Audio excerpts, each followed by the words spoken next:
Dennis Weiss, Regal Communications, and the Smoky Hill River Festival. Brad Anderson, Executive Director, Salina Arts and Humanities, something like that? Yes, I am. Afternoon. Okay. And we have the Eric Stein stage behind us. Yes, it'll be our main stage for 3.5 days of amazing music. So I came to Kansas in '92, and that's one of the first things somebody told me about was the River Festival. So good. Been going on for a long time. So what are the 5 things about the River Festival? 5 things. I mentioned music, but we have 4 stages of entertainment with acts that start Thursday afternoon at 6 o'clock, and it doesn't stop until Sunday at 5. And so there's lots to hear, and a wide variety of that. There's 120 plus exhibiting artists, crafts folks, fine artists. We've got 2. Music and art, food. I think there's 36 different food vendors. Wow.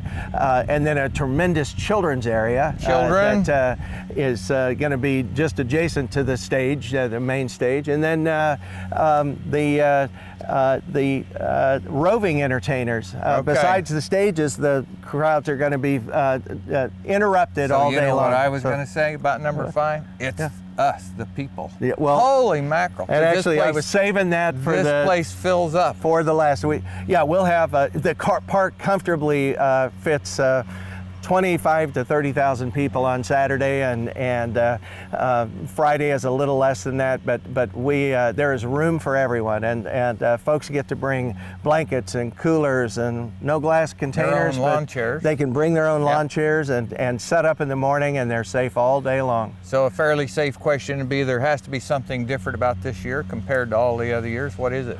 Well, the number of roving entertainers is way up this year, and then we have 20 plus new first-time artists to the festival this year, and I think 7 new food vendors this year, and the variety of music that's going to be taking place is we've got a pretty active committee who helps select and choose that, and so this is truly a community celebration. It's 7 staff, 22 committees, and 2,000 volunteers who help put on the best party of the year. So when you look at new artists coming here, that means you're attracting their attention. So we're doing something right.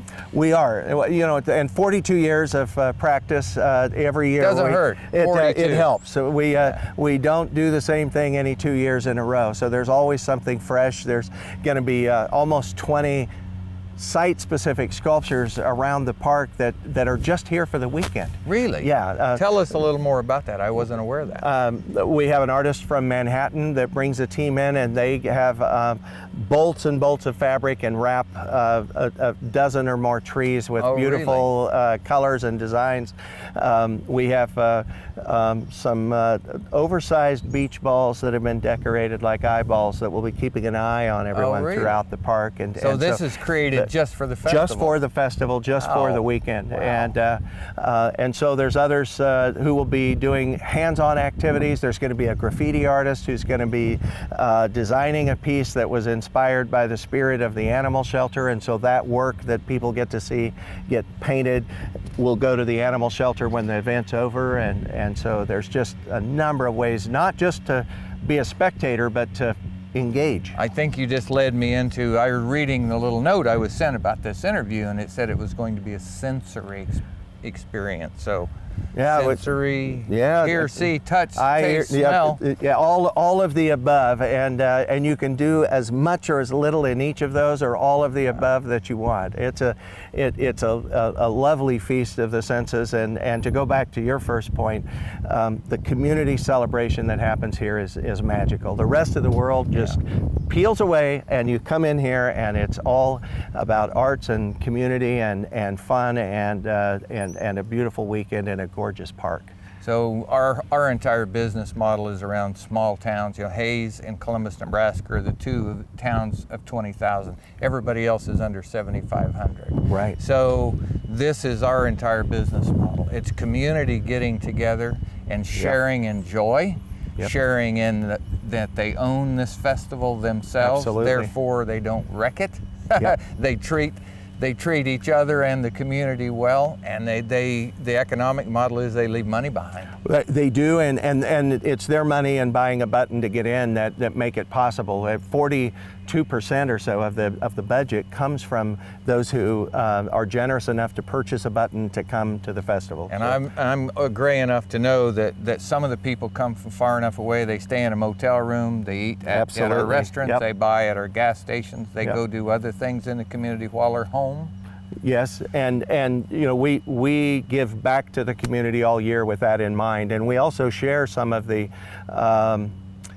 what should I say, benefits of having an arts-based community here in Salina, and one that's funded. Our department is funded through the taxpayer support, and so an affordable festival to have 3.5 days of entertainment like we described. Some music festivals for just a single act might charge $20 or $40 to come in, or for a single stage.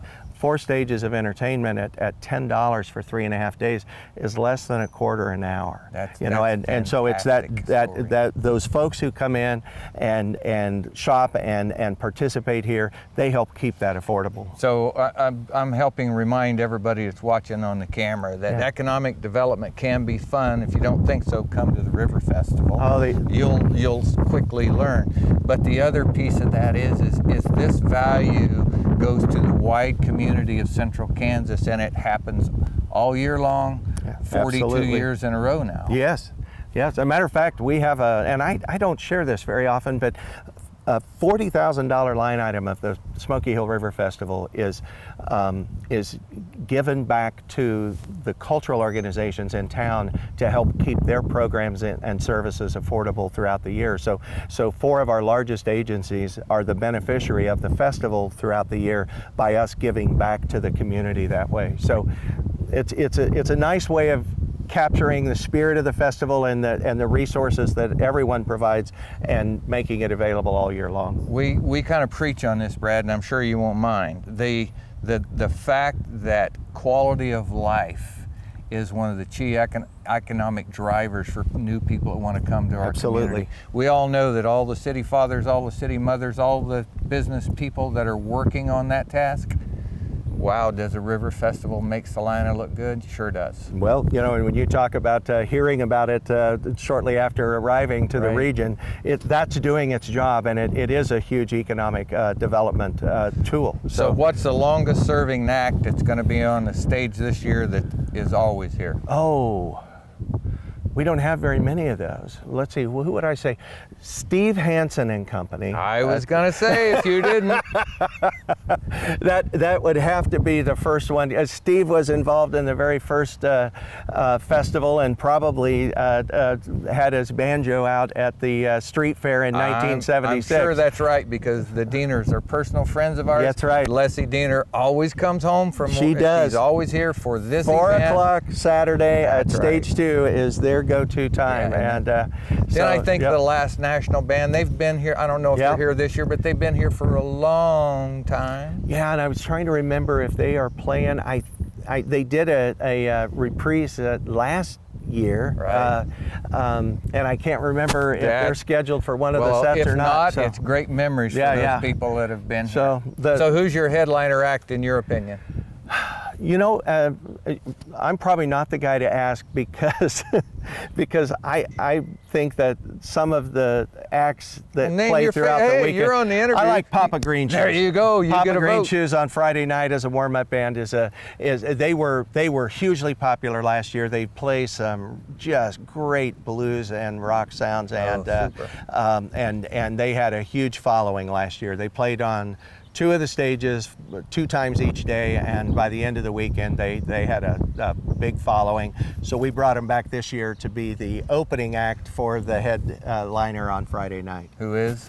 Josh Hoyer and Soul Colossal is Friday night, and then Saturday night we have as the warm-up, Jessica Hernandez and the Delta Saints, or the Deltas, are our closer on Saturday. So and no, we edit nothing. You know why? Because people know this was a conversation between 2 people that happened about a real thing. Well, and that's the way it works. Nobody knows everything. Get the old guy in charge here. Nobody knows those everything. Details on the top of my head I don't have. Well, here's a cool fact about it. The reality is that individual people will have their own answer on the headliners as well.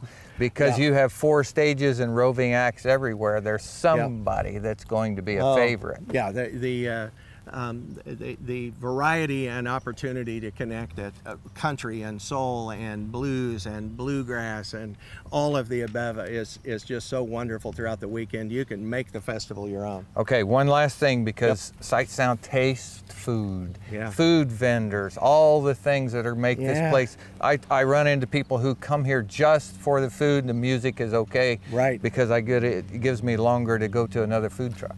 Yeah, there's some wonderful barbecue. There's some exotic stuff. We've got a new Mediterranean group that is coming in. We didn't have Mediterranean last year, and so there's folks excited about that. We're seeing an increasing number of food trucks. And so some smaller venues that do some exotic kinds of things. There is something, and it's affordable. We've asked each of the vendors to have an item of $3 or less on their menu. What a great thing. Yeah. Well, Brad, we're about out of time, but the River Festival is so fun. So your job now is to arrange the weather, just like today. The order is in, and we are forecast to have above average fun and there you go. Beautiful weekend. So. Brad Anderson, he is making sure that the Smoky Hill River Festival is a rave success for you and me. I'm Dennis Weiss, that works for Eagle Communications. Hope to see you here.